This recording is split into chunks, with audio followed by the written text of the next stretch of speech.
Hi guys, welcome back to my channel. ఈరోజు మన ఛానల్లో రెసిపీ వచ్చేసి మటన్ కర్రీ అనమాట. నా స్టైల్లో కొంచెం స్పైసీగా గ్రేవీ ఎక్కువ ఉండేటట్టు నేను ఎలా చేస్తాను రెగ్యులర్గా అనేది చూపిస్తూ వచ్చేసేదండి. అంటే ఒక్కొక్కరిది ఒక్కొక్క స్టైల్ కదా, నాది ఈ స్టైల్ అనమాట. నచ్చితే ఒక లైక్ చేసి కమెంట్ చేసి సబ్స్క్రైబ్ చేసుకొని వెళ్ళండి.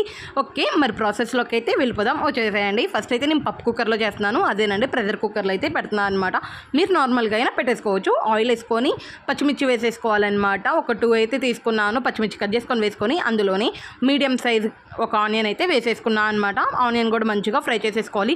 గోల్డెన్ బ్రౌన్ కలర్లోకి వస్తే ఏమవుతుందంటే మనం ఎటువంటి పేస్ట్ లేకపోయినా కానీ మంచిగా గ్రేవీ అనేది వస్తుందన్నమాట. అందుకని ఆనియన్స్ని మంచిగా ఫ్రై చేసేసుకుందాం. ఆనియన్స్ ఫ్రై అయ్యాక మనం కొంచెం పసుపు అయితే వేసుకుందాం అనమాట. ఇందులో పసుపు కూడా వేసేసుకొని ఫస్ట్ అయితే ఫ్రై చేసేసుకుందాము.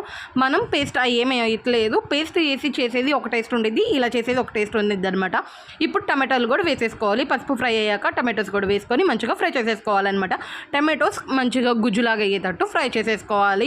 అప్పుడు మనకి గ్రేవీ అనేది మంచిగా వస్తుంది.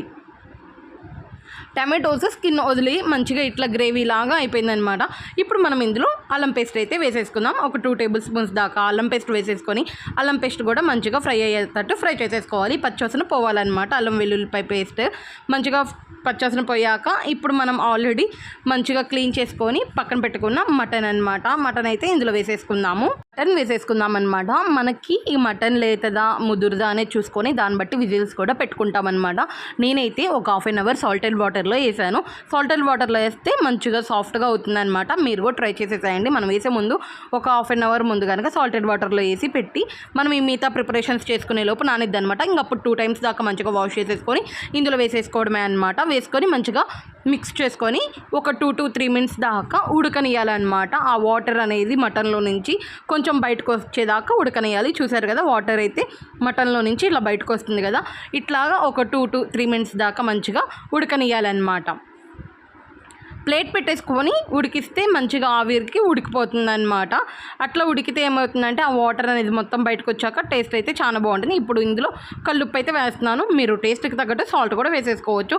స్పైసీకి తగ్గట్టు కారం అనమాట. నేనైతే 2 టేబుల్ స్పూన్స్ కారం వేసుకున్నాను. అంతే, ధనియాల పొడి గరం మసాలా కూడా వేసుకొని మంచిగా మిక్స్ చేసేసుకోవాలన్నమాట. వాటర్ బయటకు వస్తుంది కాబట్టి ఈ స్టేజ్లో వేసుకుంటే మంచిగా ముక్కకు కూడా పడుతుందన్నమాట.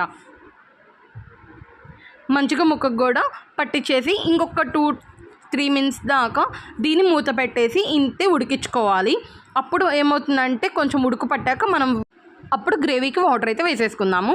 ఇప్పుడు నేనైతే గ్రేవీకి వాటర్ వేస్తున్నాను. నేను ముక్కలు మునిగేదాకా వేస్తున్నాను అనమాట. అంటే మటన్ అనేది మునిగేదాకా వేస్తున్నాను. నాది లేతదే కాబట్టి నాకు ఈ గ్రేవీకి సరిపోతుంది. మీది కొంచెం ముదురుదైతే ఇంకొక గ్లాస్ ఎక్స్ట్రా అయితే వాటర్ వేసుకొని ప్రెషర్ కుక్కర్ అయితే పెట్టేసుకోవచ్చు అనమాట. నాది కొంచెం లేతది, అదిగాక ఒక 6 విజిల్స్కి అయితే ఉడికిపోతుంది. అందుకని అయితే నేను కొంచెం వాటర్ వేసుకున్నాను. మీరు ఇంకొంచెం ఎక్కువ విజిల్స్ కూడా పెట్టేసుకోవచ్చు అనమాట. మీకు చూడంగానే తెలుస్తుంది కదా పీస్ టెండర్ అది అంతా. కాబట్టి ఎక్కువ వాటర్ అయినా వేసుకోవచ్చు, లేదా లేతది అనుకుంటే కొంచెం తగ్గించి మన గ్రేవీకి తగ్గట్టు కూడా వాటర్ వేసేసుకోవచ్చు అనమాట. నేనైతే 6 విజిల్స్ పెట్టాను. 6 విజిల్స్ పెట్టాక ఓపెన్ చేస్తే ఇలా ఉందన్నమాట. పీస్ అయితే పర్ఫెక్ట్గా కుక్ అయింది. కొంతమందికి మటన్ వండేటప్పుడు మరీ అయితే మొత్తం స్మాష్ అయిపోతుంది, లేదంటే అసలు ఉడకదనమాట. అలాంటప్పుడు ఇలా ప్రెషర్ కుక్కర్లో చేస్తే మాత్రం కరెక్ట్గా ఉడికిపోతుంది అనమాట. ఇంకా లాస్ట్కి సిమ్లో పెట్టేసుకొని ప్రెషర్ అంతా పోయాక మటన్ మసాలా కూడా వేసేసుకోవాలన్నమాట. వేసుకొని ఇంకొక 2 to 3 మినిట్స్ అయితే మీడియం ఫ్లేమ్లో పెట్టేసుకొని మంచిగా గ్రేవీని ఇంకొంచెం సేపు ఉడకనియాలి. ఫైనల్గా కొత్తిమీర కూడా వేసేసుకొని మిక్స్ చేసేసుకుంటే మాత్రం టేస్ట్ చాలా బాగుంటుంది మటన్ కర్రీ. ఇది నా స్టైల్ అనమాట. మరి మీరు ఎలా చేస్తారు ఏంటి అనేది కమెంట్ చేసేసేయండి. నా స్టైల్ నచ్చితే మాత్రం ఒక చిన్న లైక్ చేయండి. అంతే, సబ్స్క్రైబ్ చేసుకొని వెళ్ళండి. తెనాలి పిల్ల ఛానల్ని ఇంతే సపోర్ట్ చేస్తారని కోరుకుంటున్నాను. మరి మీకు ఎలా అనిపించింది ఏంటి అనేది ఖచ్చితంగా మర్చిపోకుండా కమెంట్ చేసేసేయండి. మరి సండేకి మీరేం స్పెషల్స్ చేసుకున్నారు ఏంటి అనేది కూడా కమెంట్ చేసేసేయండి. ఓకే, వెళ్ళొస్తాను. నెక్స్ట్ రెసిపీతో మళ్ళీ కలుసుకుందాం. Okay, bye.